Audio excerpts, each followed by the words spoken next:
Gusto mo ba na siya ay hinding-hindi titigil sa kakaisip sa iyo at sa lahat ng oras ikaw lamang ang pagkakaisipin niya at ikaw lamang ang magiging laman ng kanyang puso't isipan? Kaya kung gusto mo na maging ganito ang partner mo, malayo o malapit man kayong dalawa sa isa't isa, ay gawin itong ritual na ibabahagi ko sa inyo ngayon. Nang sa ganon, ikaw ay palagi niyang iisipin at hindi siya titigil sa kakaisip sa iyo. Kahit anong busy niya at kahit anong gawin niya, ay ikaw lamang ang magiging laman ng isip niya. Basta gawin ito sa mabuti at hilingin ng buong puso. Pwede ito gawin sa kahit na anong araw o oras na gusto mo.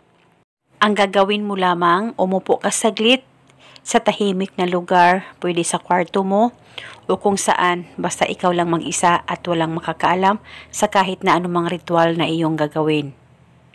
Ipikit ang mga mata mo, mag-focus at mag-concentrate ka, pakaisipin mo ng mabuti ang target at sambitin mo lamang ang pangalan at apelido niya ng 21 times.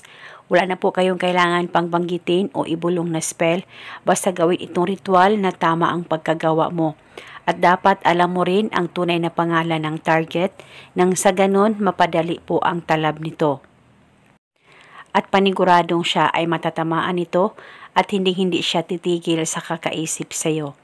At kinabukasan, ulitin mo ang paggawa nitong ritual sa kahit na anong oras na gusto mo at depende po sa inyo kung hanggang kailan nyo po gustong ihinto ang ritual na ito.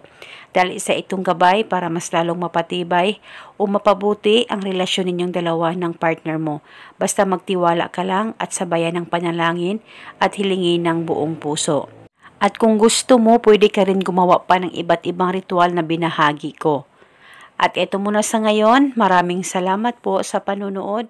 May God bless us all.